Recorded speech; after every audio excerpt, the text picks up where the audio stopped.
Thursday, June 1st on the Just Baseball Show, and it's time to talk about some bad baseball. Through the first 2 months of the season, that's Jack McMullen, and I'm Peter Apple, and of course, Arm Layton have normally talked about the good parts of baseball, right? We shower praise. Occasionally, we'll get a little bit mean, but today, it's all shit. In this episode, we are bringing on Javier Reyes, our Padres writer, to shit on him about the San Diego Padres. Then we're going to welcome on our new Tigers writer. He used to be our A's writer, but decided to switch because he couldn't handle it anymore. But to start off this podcast, Jack, through the first 2 months, we have some absolute stinkers. And I'm excited to run you through those before we get to our interviews. How horrible is your day gone? My day was fine before this. I'm going to stoop down to your level for the next 45 minutes to an hour, and then I'm going to try and rebound and have an excellent evening. How are you?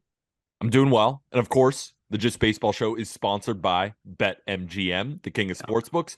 Wager $10 on any MLB game and get up to $100 in bonus bets. Wanted to get that out of the way for our friends over at BetMGM before we start shitting on some teams.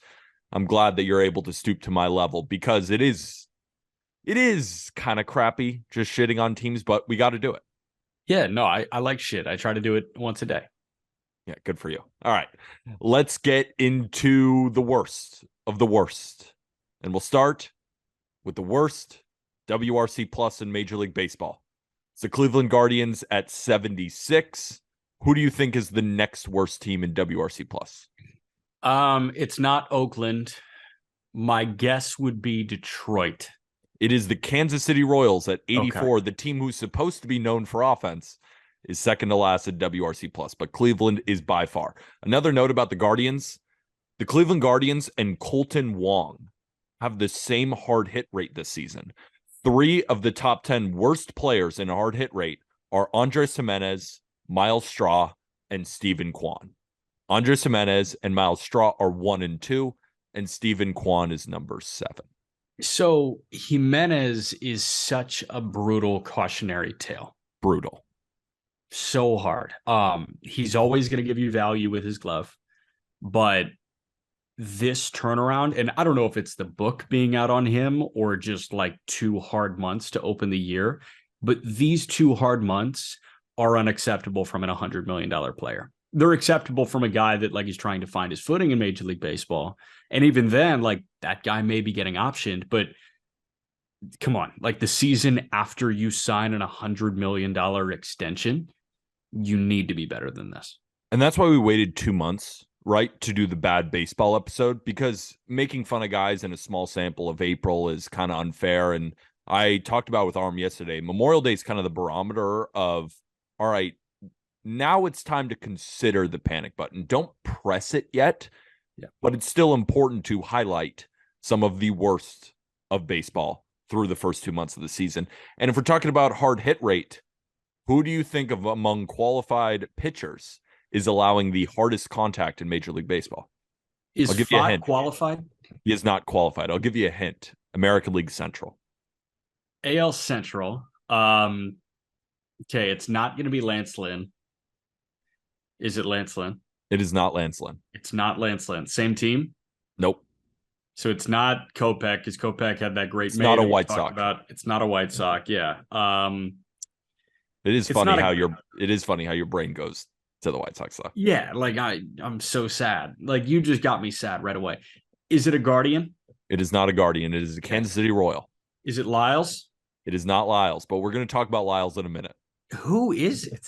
It is Brady Singer. No way. 57% hard hit rate. Dude. Over 50% of his balls are hit above 95 miles an hour. Dude. Let's talk about the pitcher with the worst ERA in all of baseball. Among qualified starters, your worst pitcher is Jordan Lyles at 7.30. Next worst, you already mentioned him.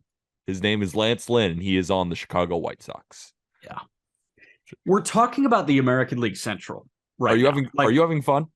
Sure. But like, here's the thing. We did this on Tuesday. We're doing it again today, right? I mean, it's shit on the White Sox hour. I do think it's good that we are talking about the American League Central right now, because when it comes to bad baseball, there is no better standard of bad baseball than the AL Central. So far we've hit Cleveland, we've hit Kansas City, and we've hit Jordan Lyles and Lance Lynn. What else you got going on? The worst team batting average is the Oakland A's at 220. Okay. Which team is hitting 222, which is second worst in Major League Baseball? Is it Kansas City? It is the San Diego Padres. Not good. How about the worst strikeout rate? We're going back to the American League Central. The Minnesota Twins lead all of baseball in strikeout rate at 26.7%. Next worst is a National League West team. Padres. San Francisco Giants at 25.6%. But I wanted to highlight that one because the Twins are in first, and there's like 7 to 8 teams on like the high 24%, low 25%. Yeah. And the Twins are in 26.7. So they're striking out way more than everybody else.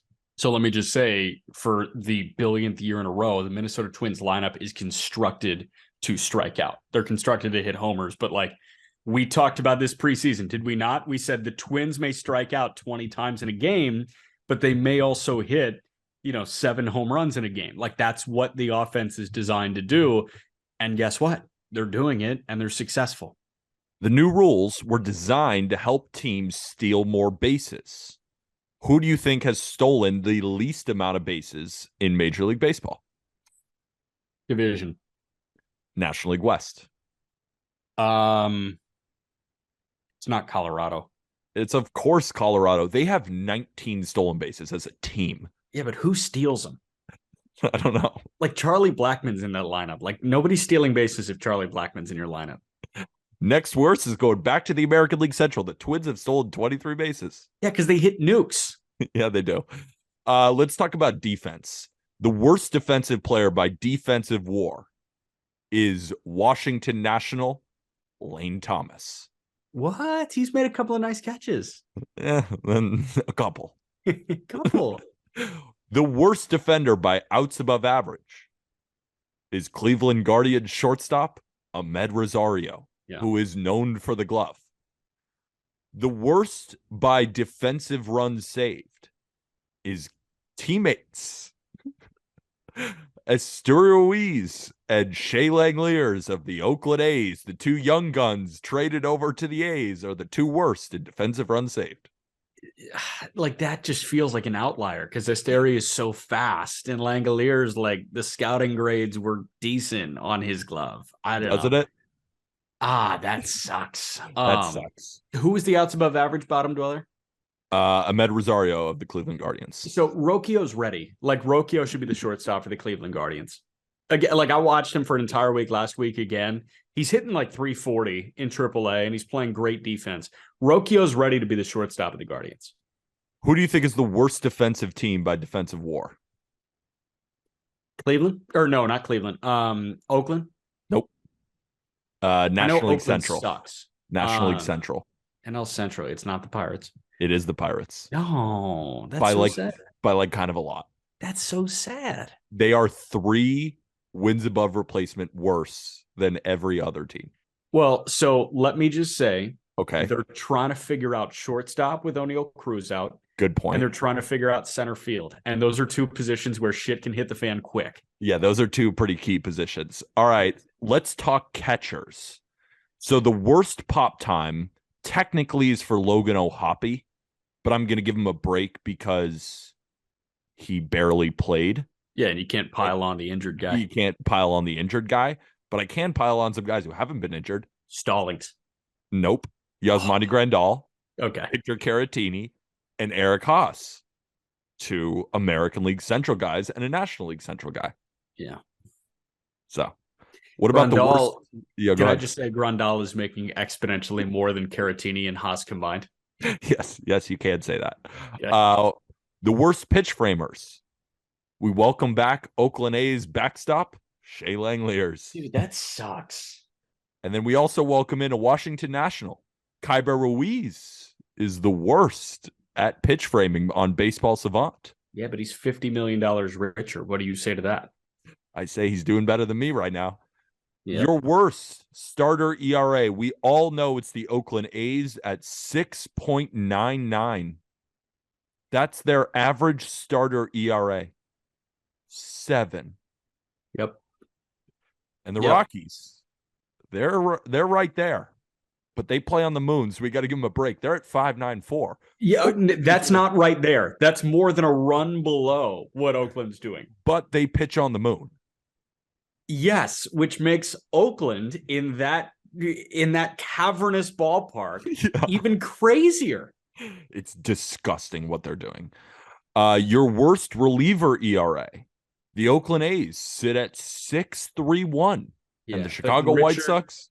Yeah, go ahead. Lovelady's been good, right? Richard Lovelady. Yep. He's been that. Listen, what does that last name tell you? Richard Lovelady. That he's a deadline acquisition for a team. That he gets after it. Yeah, he gets after it. If his last name's Lovelady, he's having a good time. Richard Lovelady, 17 appearances, a 2.35 ERA. Dumb. So he's had 17 appearances and the reliever ERA. So if you take him out of it, what is it? Another 7? $1 billion. Yeah. Next worst, your Chicago White Sox at 5.03. It was cool what Joe Kelly was doing with his varying leg lifts. Yeah. For a couple minutes. No, it was cool. He was groined up. He had a groin issue, which had him on the IL. I got to start using that more. A guy's groined up. There are 5 relievers with an ERA over 7. Adam Oller of the Oakland A's, Aaron Bummer of the Chicago White Sox, Michael Fulmer of the Chicago Cubs, Ryan Brazier of the Boston Red Sox, and Yency Almonte of the Los Angeles Dodgers. Those are among qualified. I'm sure there's one guy had 1 appearance and gave up 1 billion runs. So join our So Rare League in the bio. So Rare is kind of redesigning fantasy baseball. It combines fantasy baseball and collectibles. I made a big mistake. I was looking for a cheap reliever on So Rare. And I said, you know what? I'm buying the bounce back from Yency Almonte. And it has kicked my ass in that league. It has not worked out for you. No, at all. What was it? Just, it can't be any worse? Just a gut feel, man. I like that. Sometimes you got to roll with the gut. I like that. Who do you think is the slowest player in Major League Baseball? Jacob Stallings. Tucker Barnhart of the Chicago Cubs is how can Jacob Miggy. Stallings not have come up by now? He just hasn't come up. Because he's like the 3rd worst at everything. Yeah. Who do you think is the lowest batting average in all of baseball? It's by far division. National League East. I don't know. Kyle Schwarber. I did know that. He is hitting 167.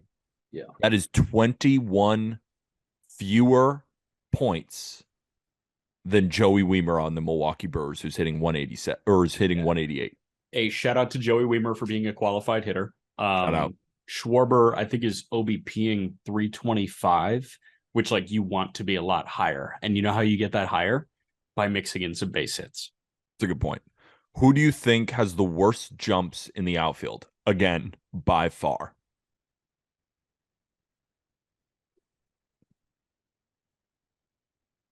Not Lane Thomas. Kyle Schwarber. So that's some bad baseball. Let's talk with our resident Padres writer, Javier Reyes, about his San Diego Padres. We welcome on Javier Reyes, writer at justbaseball.com and covers the clown show that is the San Diego Padres. And he's wearing a hat that perfectly symbolizes how these Padres have gone. Javi, I noticed that your Twitter account has gone awfully quiet this season. Any reason why? Look, to also address the hat, there's the famous quote by the great American philosopher Julius from Remember the Titans. Yeah. When he says, attitude reflects leadership, Captain. Yep. And my Twitter account and my hat, I think, reflect the tragedy that really is just a comedy, if we're being honest. and just the clown show, like you said, of the San Diego Padres season. Now, I will say I have tweeted about the Padres. I don't know where this idea is coming from that my account, I haven't tweeted about the Padres. I have, What I but will I have say not is been happy. it's so much louder when the Padres are rolling. And then like I'll go after a bad loss and you'll be like, yeah, we'll get them next time. And that's just not Hoffy. In fairness, Locked On Padres, I do tweet fairly frequently from there, but that is true that from my normal account, it's been a lot less. I can be like that. I will admit. I'll cop to it that I can be very, puffing my chest when the things are going right, and then when they aren't, I kind of hide in the background. I'm not the only one at Just Baseball that does this. That's a good I point. think we have plenty of folks. Plenty.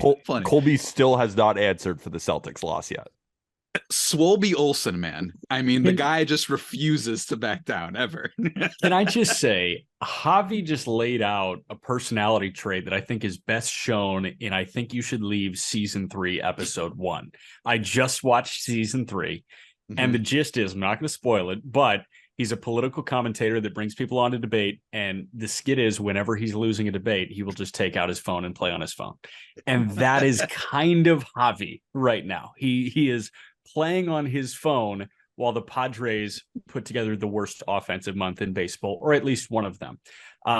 By far the worst if you're looking at the relative idea of where the Padres should be to where they actually are. Yeah, I could go real quick. I could go positive here and say, hey, man, the pitching's been great. No. But like, I want to gauge your level of concern here. Like, hey, with how great the pitching has been, how shitty is this offense right now? It's funny because the pitching, particularly the back end of the starting pitching, was expected to be the weakness of this team. And I thought the same thing as well. I didn't mind the Michael Wacha signing, but I thought, the expected stats, he's basically only had like one good year. If the Cardinals give up on him, like I'm not going to let Swolby Olsen and his Red Sox propaganda make me think this guy's great all of a sudden. But he has been good, and that's why Pac-Man's on the call for the Wacha man. And I think that he's been one of the nice bright spots for this team. There has been some cool stuff. Juan Soto has been performing like an MVP for basically more than a month now. He's been fantastic. Fernando Tatis Jr., while his offense hasn't quite clicked, he's swinging at too many pitches, whiffing on too many things. He's been one of the more surprisingly incredible defenders in the outfield in baseball. So that's been cool. But I've talked about it on my show. And I don't know if I've written for you guys just yet, but they remind me eerily of the 2015 Nationals. And that was a team that had such a cop out.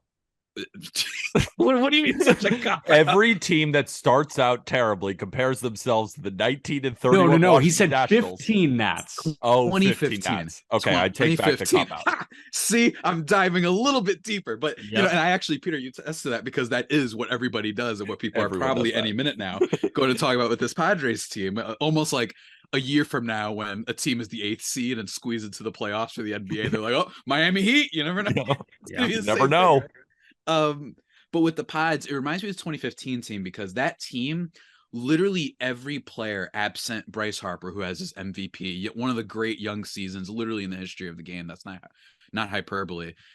Absent him and Max Scherzer, every single player drastically declined and performed at a below average level, from WRC plus to defense. This is the Ian Desmond and Ryan Zimmerman days, right? Like and Jordan Zimmerman.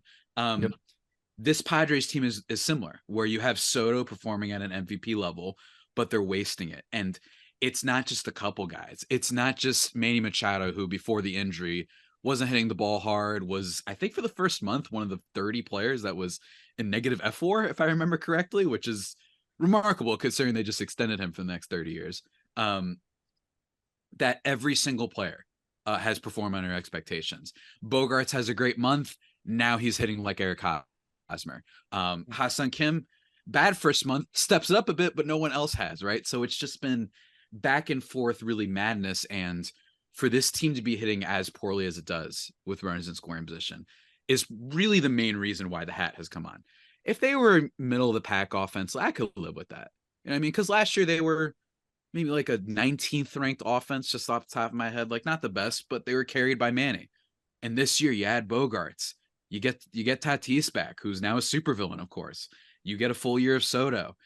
It should be better than this, man. It really should, and it hasn't been. And when you watch them play, not to pull the if you don't watch them, you don't know what you're talking about thing. But the amount of like just swinging through fastballs, not being selective with the right pitches, not even getting a sac fly. I'll take a bunt at this point. Peter, I'll take a bunt at this point. They just don't do it. And now I'm watching Gary Sanchez be recruited to this team, and it might not actually be the worst thing ever. Okay, so you've taken me a bunch of different ways right here. I can go to the Tatis supervillain thing, and I want to hold that because you wrote a great article at justbaseball.com. I see you have a bobblehead. I need to go get a bobblehead from the other room, which I will do in a couple of minutes. We could also go to the catcher thing, and this is lightning quick. Start one, bench one, cut one. Gary Sanchez, Austin Nola, Brett Sullivan, go. I'm starting Luis Campusano. Thumb surgery up, Luis Campusano. No, but in all seriousness, I need to cut the nepotism baby in Austin Nola. I've had enough. I don't care if the Fangraphs and Baseball Reference projected framing metrics have him as the 60th best instead of the 65th best that Brett Sullivan or Gary Sanchez will be. I'm tired of it. I know that Aaron Nola is his brother. Enough. You're not going to get him next season anyway. It's just no. And I also don't like this. Now, Campusano is hurt, but before that happened, I understand that his framing metrics were really bad according to Baseball Reference and whatnot, but I think he's a good example of when stats get out of control, where it's like small sample size, inconsistent playing time. You know for sure that the 0.2 F4 you'll get from Austin Nola is better than you're just assuming that Campusano is so bad it's a -3, right? Yeah. So I don't like that. So I will say start Luis Campusano for the bit, but actually start Gary. I'm doing what we did in our fantasy league last year, where I just drafted memes. Just start Gary Sanchez. I don't care anymore, man. I've seen this story before. I'm a Yankee fan, and I've seen lineups that they put out with Rougned Odor hitting 5th and Gary Sanchez hitting 6th. Newsflash. That ain't winning baseball. Let's talk about some of the bright spots, Javier Reyes, because you mentioned the pitching. You mentioned the pitching. And the pitching of Michael Wacha has been excellent. Sort of. 3.45 ERA. Mm-hmm. But what was not up for debate was that the Padres had 3 horses at the top. Mm-hmm. Yu Darvish. So before I even begin, they have been a bright spot, right? Because all of them have an ERA below 6, which I think is, as long as you're allowing, 6 runs or less in 9 innings, I would consider that a bright spot. So you have Joe Musgrove with his 5.64 ERA. Granted, he did play on the moon in Mexico in that series, so can't blame him a lot, but it's not like he's looked good in his other starts. We have Blake Snell in his 5.04 ERA, and we have Yu Darvish leading the staff, kind of, at a 4.61 ERA. Who has been the most disappointing and who has been the worst? That's tough. I'm going to say the worst has been my feelings. No, I think that the worst has been, oof, man, this is tough. Because each of them, and I know this sounds like I'm making excuses, but Musgrove, delayed start, the weight room thing, playing in Mexico City, just shut down your Yankees, right? So that was really cool. Yeah, it's a good point. Darvish, ERA is above 4 now, but gets a little bit inflated because he gets lit up against the Yankees. So that's really, I know, I just went both ways. So I'm really hypocritical of me. And then for Snell, I think I'm going to say he's been the worst because while he has shown a tendency to start off really slow, he's had a couple starts lately where he has gone to the fastball slider combo, which typically is a sign that he's like, all right, fine, I'll actually start being good now. When he does that, but it hasn't worked. So I will say him, but it's hard because I'm always like, well, this guy stinks at the beginning. So I'm going to say him for now. But Darvish, actually, no, I'm going to change my mind. I'm going to say Darvish has been the worst because coming off the extension, you would expect, let's see a little bit better. Let's see you go out there and perform like an ace. That's what I'm going to say for now. But again, because of that one bad start, his ERA got inflated. So there you go. How are you going to watch your favorite team? I'm going here. Bally Sports San Diego is going to be defunct. Major League Baseball is taking over the Padres telecast. It is a fascinating RSN conversation. What is it? Diamond Holdings, I think, is what owns Bally Sports, and they refuse to make their payment. The tweet that I saw from the Padres this morning, we're recording on Wednesday for the Thursday show. The tweet that I saw from the Padres this morning was that the Padres telecasts, which will be taken over by MLB, will not be available if you have the Every Team package on MLB TV. So if you want to watch Padres baseball in market, you need to pay the additional $20 a month for the single team package on MLB TV. While you explain what the hell is going on with your psyche and Padres fan psyche, I'm going to find the exact wording. And then can you follow that up with what's the point of even watching? Because the first two guys get out on strikeouts, then Juan Soto walks, then Bogarts flies out. First of all, that was very rude, but very fair, Peter, about how the Padres offense operates. That's literally exactly what happens. I've seen it so many times. It's horrible. As I now look at my phone and Arm Layton is calling me, probably to make fun of the Padres too. First of all, I've been a little bit confused by the broadcast thing. I didn't know because I get my Every Team package. So if I turn on the game tonight and it's just not available, I might just out of protest not watch tonight's game and just watch Spider-Verse again before into anticipation of the new one.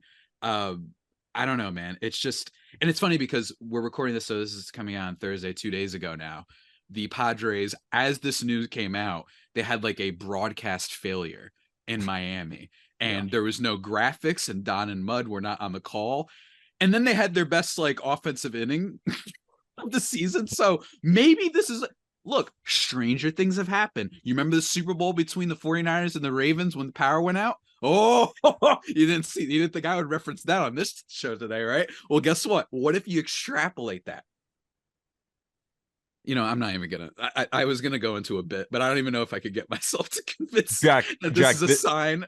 This is delirium at its finest. Like, we're watching a man go crazy live on a podcast. Like, he's cackling like he's in a mental hospital. I almost drank from the wrong side of the bottle earlier. I'm glad you guys didn't notice that. I just went like this for like 20 seconds. Funny hat talking funny. I'm going to read you what's going on with the Padres here. This is like their official statement on Twitter.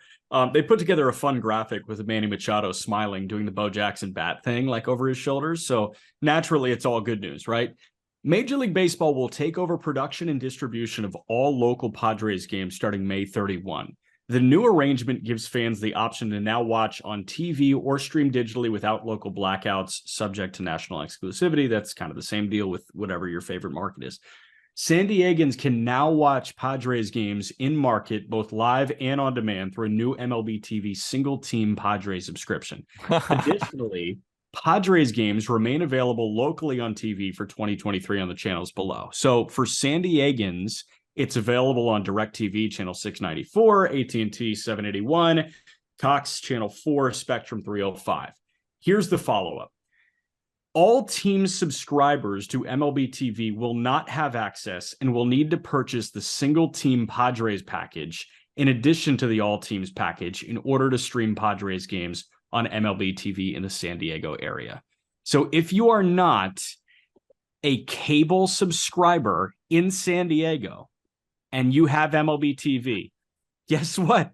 $20 a more. $20 a month more to watch your fucking San Diego Padres. I'm never going to watch another Padres game this whole year because I already don't like watching them. You can get them because you're out of market. Okay. But people in San Diego have to pay another $20 a month for them. So my dumbass, who doesn't live in San Diego, it's easier for you to watch Padres games. You're being rewarded. I'm being rewarded for this. It's easier for you to watch Padres games now. I mean, I know this is separate from like the inner machinations of the team and whatnot, but it still feels like poetically, symbolically representative of the team as a whole and their weird financial strategy that I think sometimes gets a little bit shit for dumb reasons. Oh no, what's going to happen to Peters? He'll be fine. Rich people don't go poor, even the same as other people. Like, they'll be fine. Yeah. But there is a sense of like, just to transition, like the worst part about all this, Jack, Peter, and I do not think, and I've talked about this show and how much I want Preller to kill me. Now I really actually want him to kill me. Yeah. That I don't think absent the Austin Nola trade, absent that one, I do not really hate any deal the Padres made in a vacuum. None of them. I just think that it's all of them together that has resulted in this issue where I joked with a friend last night, like, yeah, they got to trade Soto at the deadline. It was a joke, but it literally, maybe him and Hassan Kim are probably the only players that, if you wanted to blow it up and start rebuilding and just punt to next year. I mean, no, that's a good point. 37-year-old Bogarts is going to be cheap. That's a good point. Yeah. But like, they wouldn't move Tatis, but Tatis can obviously kickstart that. Like, Tatis gets a greater return than Soto does at this point, I think.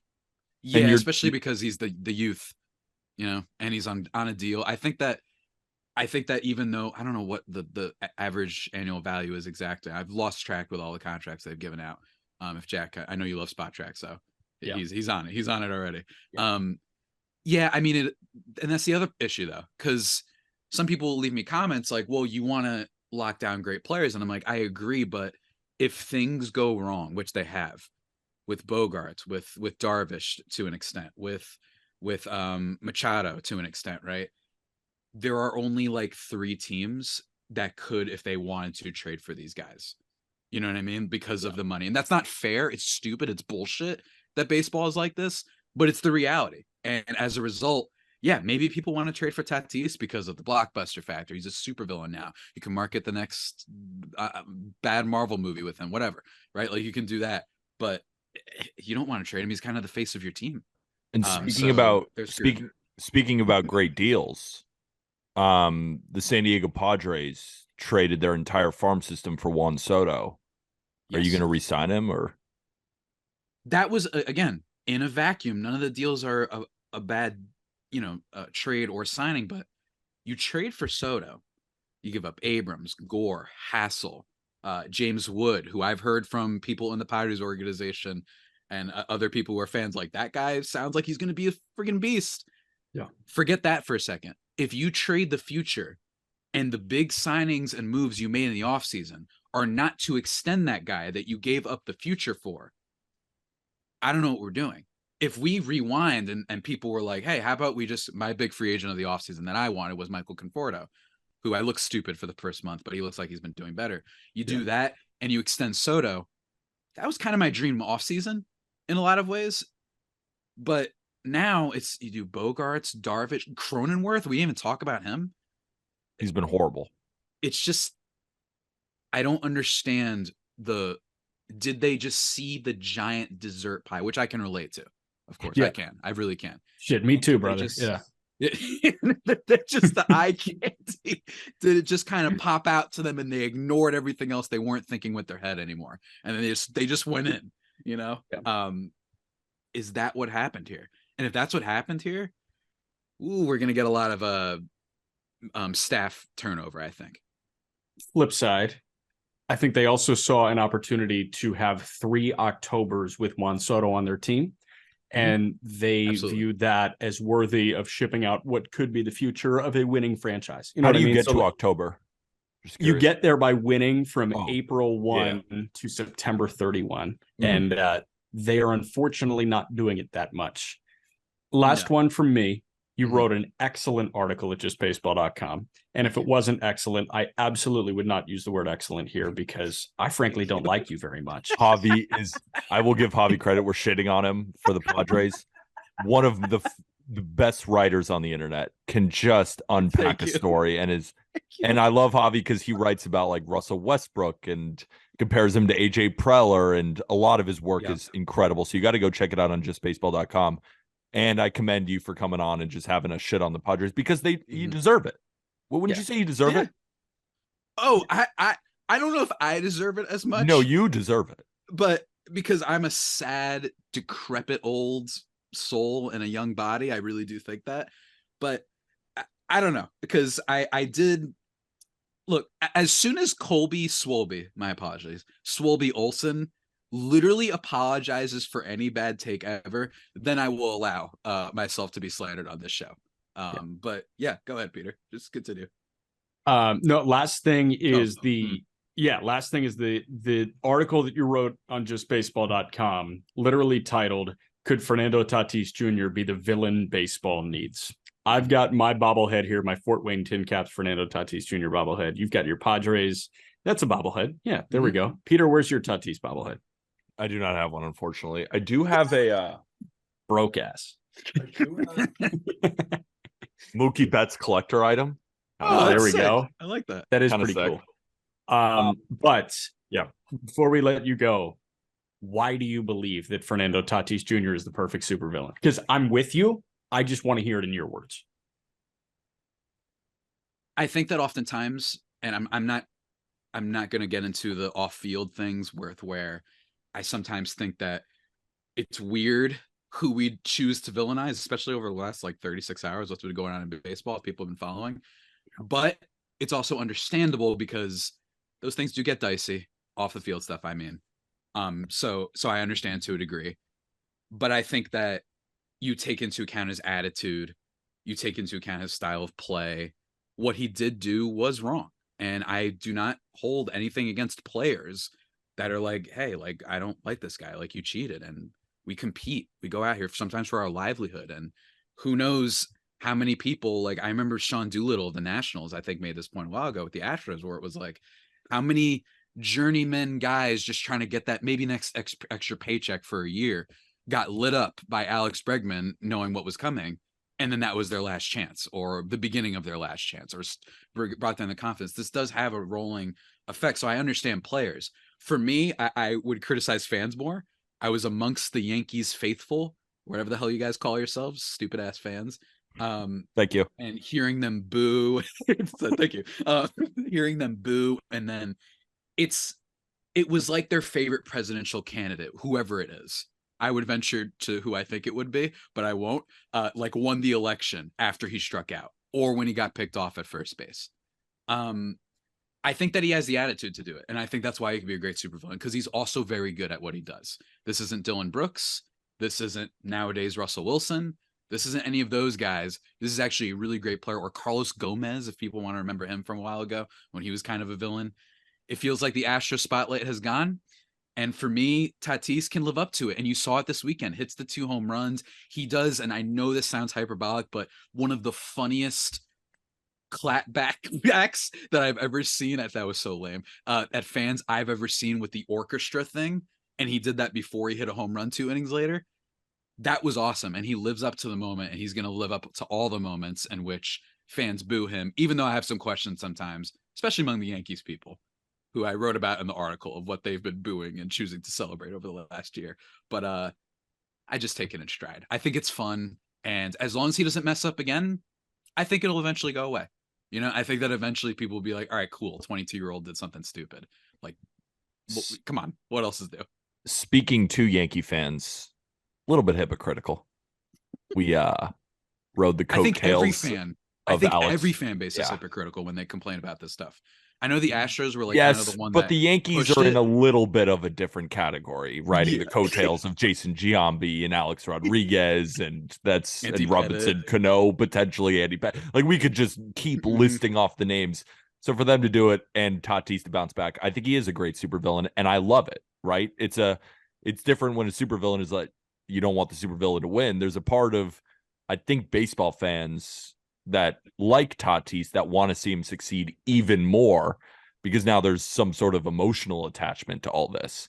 My last question, we asked this to Ryan Finkelstein, who of course covers the Mets for Just Baseball.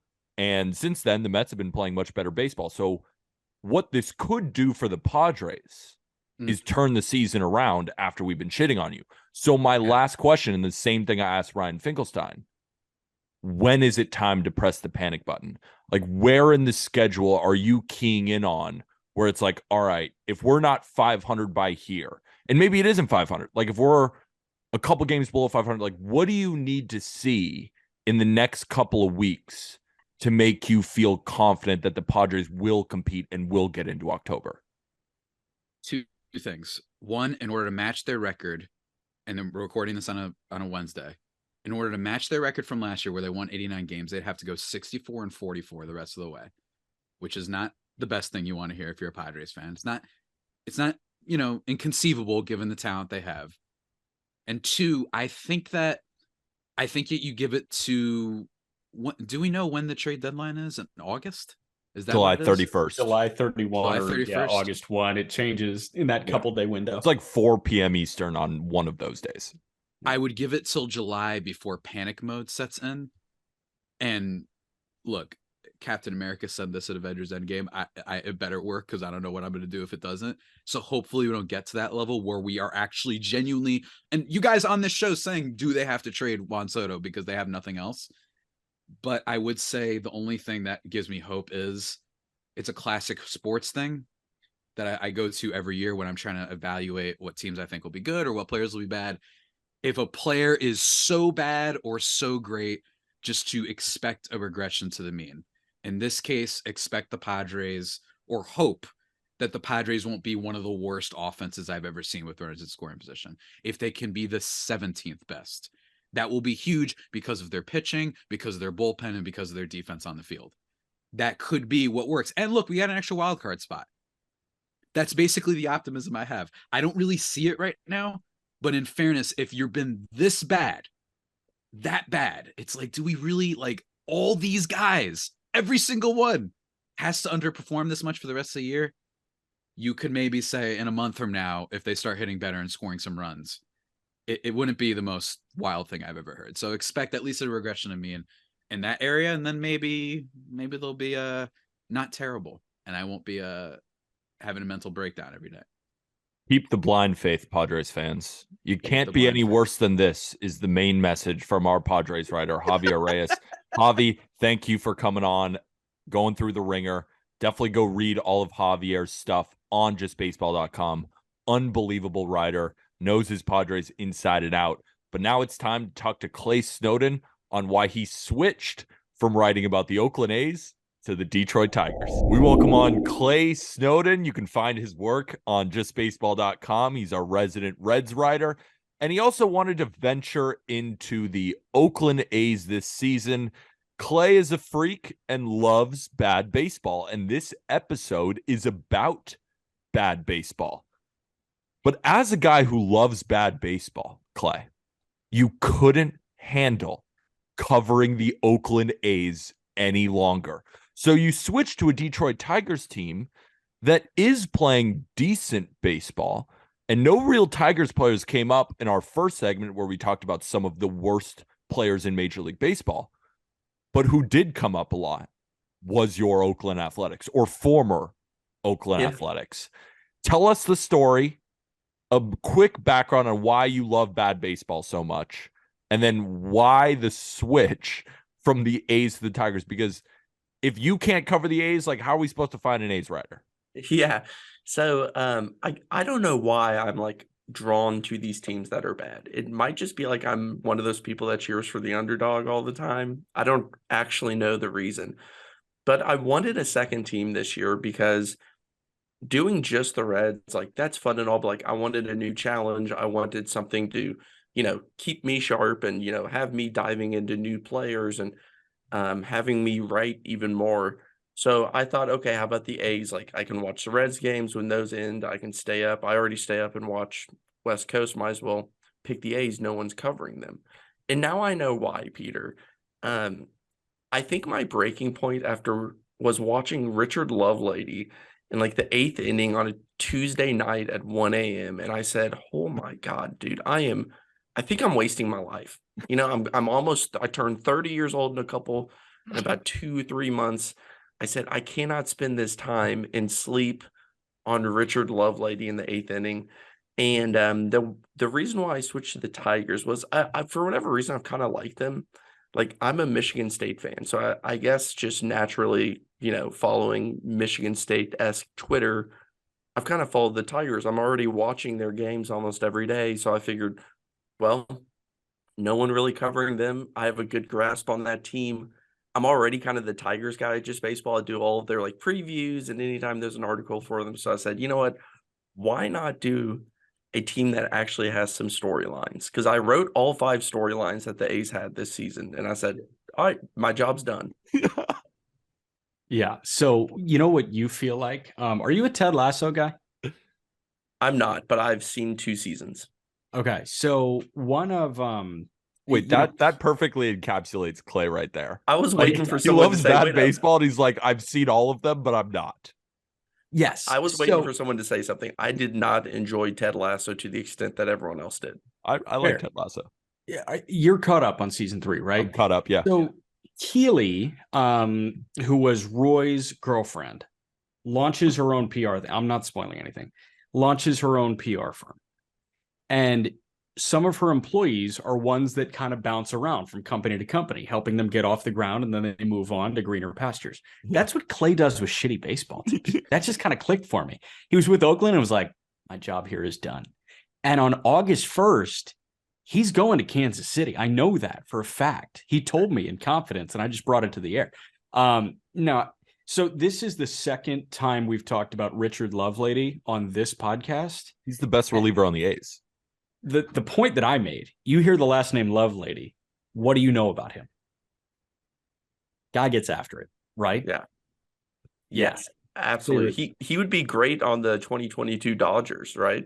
He'd be perfect right at the All-Star break, have a good time. But do you know what's funny is kind of the timing of all this. So like right once I said, okay, I'm going to do the A's thing, I'm going to whatever, like literally 2 weeks later, announced the team is like actually going to move.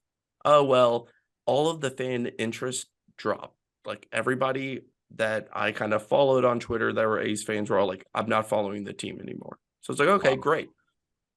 I then like this week say, all right, I'm moving to the Tigers. A's win 2 in a row against Atlanta of all teams.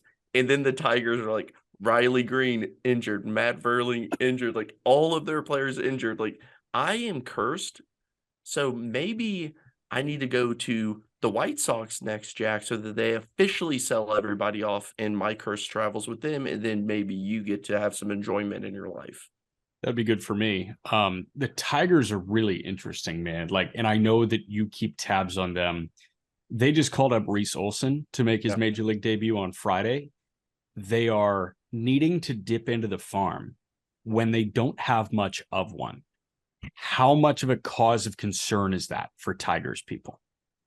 I think with the Tigers right now, they are a second place team, 2 games out of first place, which is hilarious in so many ways. And a big part of that is Zach McKinstry. And I know that's like a funny thing to say. Look up his stats, man. He has been absolutely incredible. He's walking a ton, making great contact. Like everything he's doing is great. And he's stealing bases too. Yeah. I think Akil Badoo's turned a corner. Like there's reasons why they're in second place, even though they do not have a great record. Like they're actually turning into a decent team. Now, all of the injuries, Erod, Green, that's going to hold them back. But like Jack said, they're having to dip into their farm. And even outside the organization, they just traded for Jake Marisnik. Yes.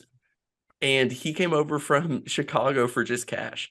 And that was the Verling injury. Well, the day he gets acquired, Riley Green goes down. So now he's starting in center field, like less than 24 hours after he's acquired from the Charlotte Knights of all places. So this team is spiraling to a point with injuries. And Olsen actually started off pretty bad this year, but he's, highly regarded and he's been doing well his past 2 or 3 starts. And I actually like that move because that's the type of player that could impact the future for the Tigers. And they've had so many injuries to that rotation over the past 18 months. Tarek Skubal is actually ahead of Matt Manning is what they said, and he's going to be coming back sooner than expected. So that's much needed. Of course, Casey Mize is still out, and Matt Manning will be back at some point.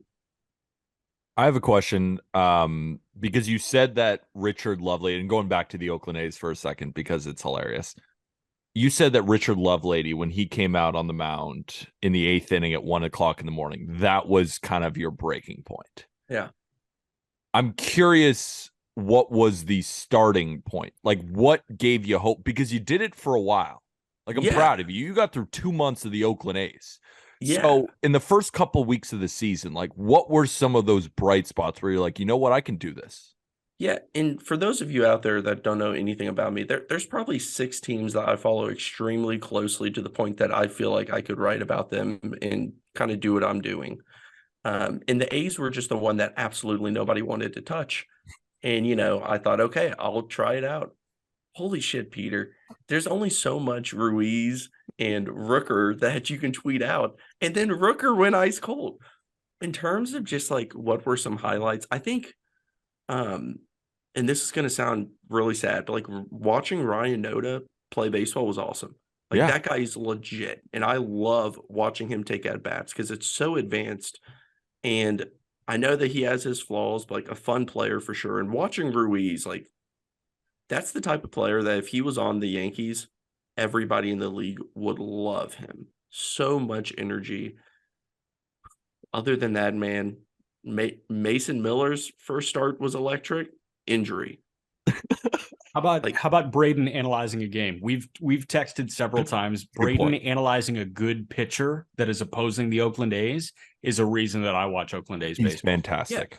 Yeah, he is absolutely incredible. And I'm glad that A's fans have him because they don't have much else to tune in for, to be completely honest. And I love A's fans. Like that's a good group of people that have had just a volcano explode on them in the past year. So it's been really tough for them, and I can understand why they don't want to move their fandom to Vegas. Which honestly, I don't want to get into all of the details, but the Vegas situation's kind of looking like a disaster already before it's even really started. But watching the A's play every day really makes you appreciate other teams that you may like, follow. Being a Reds fan, everyone complains about ownership and whatnot. Like the A's have it so much worse. So believe it or not, to an extent, I've appreciated that the Reds even more because of it. So moving back to the Detroit Tigers, because I think we've covered the A's enough. Moving back to the Detroit Tigers, because they can be entertaining at times. Like I remember, I think earlier in the season, they were leading all of Major League Baseball in walk-off wins, right? Just a lot of excitement there. You've been watching Tigers games because you've only been covering the Tigers officially now for a little bit. But like you said, Michigan State fan, been watching the Tigers. A big piece is Spencer Torkelson, who has just not taken that full leap that I think we all thought he would coming out of Arizona State, the number 1 overall pick, one of the best hitters in college baseball that I've seen in a while. He's getting better. You can see it. The hard hit rate is increasing. Like he's starting to hit the ball in the air. Like everything is starting to click, but it hasn't fully clicked yet. With Green, you saw it a little bit quicker, and Green is younger than Spencer Torkelson. So with Torque, what are some of the improvements that you've seen so far watching them all the time? And then what do you think he still needs to improve on to unlock that full potential? I think he's so close. I really do. I mean, the other day I'm watching a game and he put together 4 at-bats, all of them walks. But it wasn't even that. It wasn't just the pitcher was out of the zone. He was taking pitches that I did not see him take last year. And he has made drastic improvements. And the Tigers as a whole, that's a big philosophy of theirs, is just philosophy of theirs is taking pitches, working counts, and you can see it with the improved walk rates across the board for a lot of these players. Now they can't hit with runners in scoring position, so it doesn't really add up. But Torque has been impacting the baseball. It seemed like every single day I would see him just line a baseball straight into the shortstop's glove or straight to the left fielder. Like he was hitting the ball really well. And if you were to look at like expected batting average or something, I'm sure he would have a much better. He does. Yeah. And he's impacting the baseball like crazy. He's taking better pitches and improving at bats. But the issue is you see a 4-walk game one day, the next day, 0 for 5 with a couple Ks, swinging out of the zone. Like, I don't think it's like flipped. I think that we're seeing moments of it. And I think that he's kind of learning on the fly right now. And I'm sure in the back of his head, he has 2022. Like, man, I did not do well. Like, I've really got to impress in 23. And that may be why he started off a little bit slow. I think he's more comfortable now. They're showing trust in him. And we are seeing the results. So I have another question too, because we talk about the Tigers, we talk about the A's, and this episode is about bad baseball. And the Tigers don't necessarily fit that bill. And another team that you cover, I don't think fits the bill, and a team that I'm kind of excited about because we just shit on Javi all the time for his San Diego Padres. But I'm having a hard time shitting on the Cincinnati Reds. Yeah. Because the Cincinnati Reds, we went over in the last podcast when we said, all right, we have a $100 budget and we have to put them on teams to win the division that are in third place or lower. And I said that the Cincinnati Reds value right now, and it's funny, I said it on BetMGM at plus 4,000. The next day, plus 3,000 after that commanding win over the Boston Red Sox. And the Brewers ended up losing that game, so they crawled within 3 games of the division. Ellie De La Cruz is getting called up, and Arm and I were discussing what's going to happen with the infield. What do you foresee with Jonathan India, with Spencer Steer, with Matt McClain standing on his head, and Encarnacion Strand coming up? Yeah. I do think they have an outside shot of winning this division. I really do. Now, do I think it's actually going to happen? No. But do I think that of teams in their position, I think they're in a decent spot? How do you think that the infield is going to stack up once Ellie does get called up? So I put out an article that went out today, Wednesday, as we are recording, just sorting out the infield, walking through the depth chart, why I think what. To me, Ellie comes up, and although he's playing shortstop, he was playing third base at AAA when McClain was at shortstop. They were both kind of getting at bats. I think the easiest way is to do the Gunnar Henderson thing.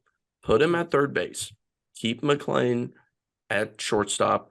India, even though he's not a good fielder, like you're not moving Jonathan India mid-season from second base. Now he's going to play a lot of DH too. Ellie can go to short, shift everybody around. To me, instead of shifting around the entire infield for Ellie De La Cruz, put him in at third. Spencer Steer has been playing a ton of first base. CES comes up. Christian Encarnacion Strand, put him in at DH. I think that moves Nick Senzel to the outfield again because he has been playing a lot of third. Okay, now Nick Senzel is the platoon partner with Jake Fraley, who crushes righties, cannot touch a lefty. Nick Senzel crushes lefties. Senzel today playing in left field.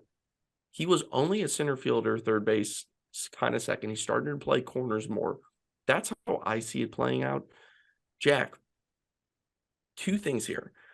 The Reds are winning baseball games and playing an exciting brand of baseball. TJ Friedel is a good baseball player. He is. They're not hitting home runs at all. What's going to happen to this team when Ellie De La Cruz and Christian Encarnacion Strand, you get people on base. Now you have people that can legitimately change the trajectory of the game with one swing of the bat. Yeah. How electric is this team going to be to watch when they get called up? They're going to get exciting to watch. Again, I am an eternal pessimist, so I have to kick it to the pitching because I do worry about the pitching depth. Me too. But the offense is going to be full-blown fun. And 1 through 9 is going to have a certain level of intrigue. I don't know if either. Oh, sorry. No, you're good. I was just going to say my only question in regards to the Reds is last day of the regular season, last turn through the rotation, assuming full health, what do Reds fans want the rotation to look like? Yeah, and I think it's some combination of Graham Ashcraft, who has not pitched well. Yeah. Okay, Hunter Green, Nick Lodolo, assuming health. Yes. The next 2 are the same questions we had coming into the season. And you know what? Ben Lively's a freaking dog. I don't care what anyone says. He's 31 years old. He has looked incredible so far. Now, do I think that keeps up? No. But there's something to be said for a guy who comes in and is able to get outs. And look who he's faced in his first 3 starts. Red Sox, Cardinals, Yankees. And he's gotten the job done. So to me, I stick with him until otherwise. Now that 4th one is going to be some combination of Andrew Abbott, who's tearing it up in AAA, and Brandon Williamson. So I really think it's who falters first, Williamson or Lively. Most likely scenario is Lively, even if he pitches well, it's like, okay, thank you so much. Like you're back to the bullpen or you're back to AAA or whatever. Here's your severance check. Yeah, exactly. It means more for the future to have like Brandon Williamson figure it out than Ben Lively. But as a fan and as a team that's still technically May 31st in a playoff race, you got to keep pitching who's playing well.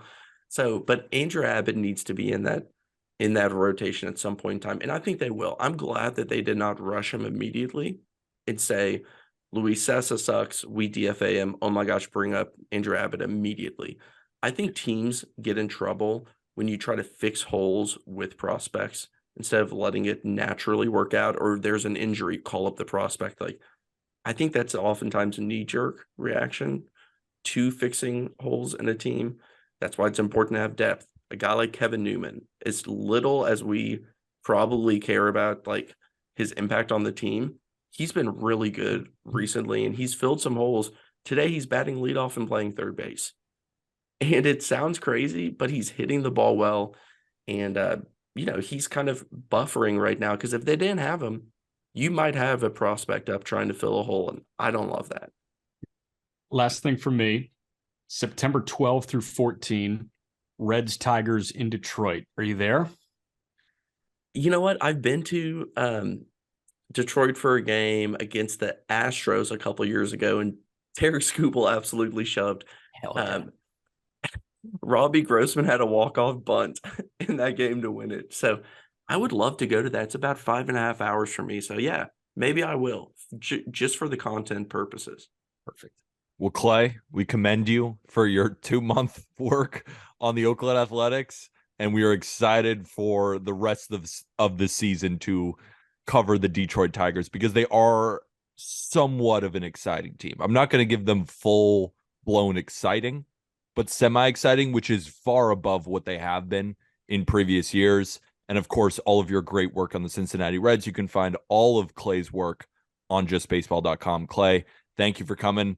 But just to wrap up on the podcast, of course, the Just Baseball Show is brought to you by BetMGM.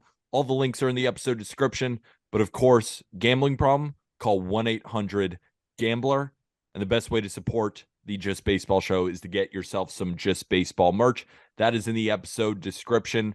This was bad baseball. If you liked it, rank and review this podcast 5 stars, whether that be on Spotify or Apple Podcasts. And if you didn't like it, we'll be back to our regularly scheduled programming moving forward, where we highlight some of the best parts of Major League Baseball. But Clay, thank you again for coming. And with that, thank you, everybody.